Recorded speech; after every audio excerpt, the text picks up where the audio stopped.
हम अपने बच्चों को, अपने परिवार के लोगों को संघर्ष करने ही नहीं दे रहे हैं।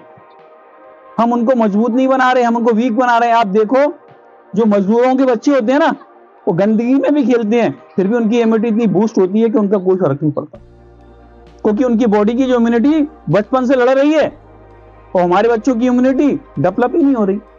और हम और जगह कहते हैं गिर जाएगा, कमजोर हो जाएगा। जितना बच्चा गिरेगा और जितनी उसकी चोट लगेगी उतना वो पावरफुल होगा। लेकिन आजकल हर मां क्या सोच रही है, नहीं भैया मेरा राजा बेटा गिरना नहीं चाहिए। और पहले क्या कहते थे बच्चों के बारे में, राजा महाराजा, कि जब तक घाव नहीं लगेंगे, जब तक तलवार नहीं लगेगी, तब तक बच्चा सूरमा नहीं है। पहले पहचान जो होती थी किसके कितने घाव हैं, उतना ही बहादुर है वो। तो आजकल तो आपके बच्चे को अगर छींक भी आ जाए ना, चलो डॉक्टर के पास।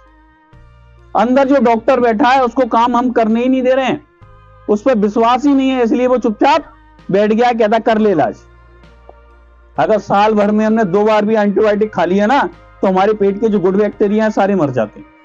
वो बैड बैक्टीरिया को भी मारता है, गुड बैक्टीरिया को भी मारता है एंटीबायोटिक। और हम तो डॉक्टर से बिना पूछे जाने कितनी बार मेडिकल स्टोर से एंटीबायोटिक ले लेते हैं। तो कभी भी आप मेडिकल स्टोर से कोई भी एंटीबायोटिक लेकर स्वयं मत लो। आपको पता नहीं है आपकी जीवन शक्ति को खत्म कर रहे हैं वो। और उन दवाओं के जो साइड इफेक्ट होते हैं ना, वो बहुत खतरनाक होते हैं फिर। तो जितना ज्यादा आप दवाइयों से बचो उतना आपके लिए अच्छा है। ये दवाई करो ना योग की, इससे आपकी इम्यूनिटी बूस्ट होती है। चाहे कैसा भी रोग हो जाएगा वो आपका हील हो जाएगा। डेली योगा करने वाले को कोई बीमारी हो नहीं सकती, और हो गई है तो शरीर में रह नहीं सकती। और फिर क्या दिक्कत है आपको, फ्री में तो योगा करने मिल रहा है, इससे ज्यादा क्या चाहिए भैया, है आना ही तो है सिर्फ, ठीक है ना। तो ये है प्लेसिबो इफेक्ट। और अगर आप नेट पर सर्च करोगे, मेरी बात पर विश्वास नहीं किया करो, आजकल मोबाइल है वो आपको सब सच बता देता है। आप लिखोगे उस पर, टाइप करोगे प्लेसिबो, निकल के आ जाएगा पूरा का पूरा सिस्टम। अगर आप ध्यान रखना, अगर आप चाकू से सब्जी काट रहे हो और आपकी उंगली कट जाए, आप कुछ नहीं करना, बस मुस्कुरा के उसको देख लेना और छोड़ देना, 2 दिन में वो घाव खत्म हो जाएगा।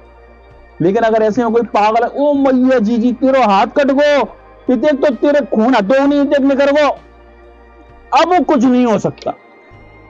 अब तुम गए काम से, आप करके देख लेना, आपका बच्चा है उसके खून निकल आया है माथे में से, और आप आए, उन्हें कोई बात नहीं है बेटा, शेरों को तो ऐसे लगती ही रहती है कि हाँ मम्मी शेरों को, ओ भैया लला तेरो का पहुंचे, मेरे तो कलेजा फट गो। अब वो रोने लगेगा, ये बैठा है सामने आपके, प्रैक्टिकल है ये। इसका हाथ टूट गया और भाई साहब चेहरे पे सिकन नहीं, डॉक्टर के पास अच्छा वाला गया, जाने कहां से इसकी बुआ आ गई, ओ मैया मेरे मोड़ा कब जे गिर गया, और इसके पापा आए और पापा भी गिर गए। अब बताओ आप, तो वो चोट का असर था कि बर्ड का असर था। तो ऐसे ऐसे काम होते हैं प्रैक्टिकली। तो इसलिए ध्यान रखना, आपके घर में आप देखना ना, किसी के हस्बैंड को हार्ट अटैक आ जाए, पत्नी वहीं लग जाती है, अस्पताल कौन लेके जाए, पड़ोसी। तुम कर क्या रहे हो भाई। चाहिए ट्रेनिंग इस टाइप की होना चाहिए, घर में किसी को कोई भी प्रॉब्लम हुई है, दूसरा व्यक्ति एट ए टाइम रेडी रहे हर परिस्थिति के लिए, क्योंकि उस समय उसको फेस करने वाला व्यक्ति भी तो चाहिए ना। लेकिन हमको इस तरीके से ट्रेंड ही नहीं किया गया। हमको क्या सिखाया गया है, अगर हमारे व्यक्ति को कष्ट है और हम रो रहे हैं ना, तो हम उसको बहुत प्यार करते हैं। मैं कह रहा हूं वो तो बिल्कुल भी प्यार नहीं करता। क्या आप फौजी हो ना, इसलिए वहां फौजियों को तो सिखाया जाता है कि गोली भी लग जाए ना तो घायल को उठा के कंधे पर लाद के ले जाओ, तो कुछ तो असर आएगा ना। लेकिन ये जरूरत केवल देश के उस कोने पर नहीं होती, हमारे घर में भी है।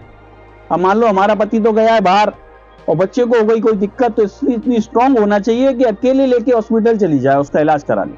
जरूरत अगर ब्लड की भी पड़े ना, मेरे साथ क्या हुआ, मेरे ताऊ का लड़का है, उसकी बहन हॉस्पिटल में भर्ती थी, तो बोला अजय चल मैं ब्लड टेस्ट करा लूं। मैंने क्यों, कि मेरे को सिस्टर को ब्लड देना है। ठीक है करा ले। बाने ने सिरिंज में नेक्सो लिया है, वो बोला पैथोलॉजी वाला भाई साहब संभालो जी क्या है। मैंने कहा भैया तू ब्लड वो मत दियो ब्लड, क्यों, क्योंकि तेरी बहन तो सही हो जाएगी, तू चला जाए। जब इतना से निकालने में हाल है, जब बोतल जाएगी तो क्या होगा। तो साइकोलॉजिकल खेल है ये। अगर ऐसा आपको लगता है ना, तो आपको क्या करना चाहिए, आप उस तरफ देखो ही मत, तो देखेंगे भी। उसने कहा ओ भगवान इसने इतना भर के निकाल लिया। आप समझ रहे हो ब्लड का क्या है कि 48 घंटे के अंदर बॉडी बना लेती है। लेकिन जिसको ज्ञान नहीं है ना, वो क्या सोचेगा मेरा ब्लड निकल गया, मैं कमजोर हो गया हूं, ठीक है ना। और सब लोगों को अगर स्ट्रांग बनना है तो मैं सबको सलाह ये दूंगा कि एक त्रिफला चूर्ण आता है, उसको शहद के साथ मिलाकर 1 चम्मच रोज खाली पेट जरूर खाइए। उससे इम्यूनिटी बूस्ट होती है और हमारे अंदर पावर आती है। हमारे बच्चों को भी खिलाओ, बॉर्नवीटा से बहुत अच्छा है वो।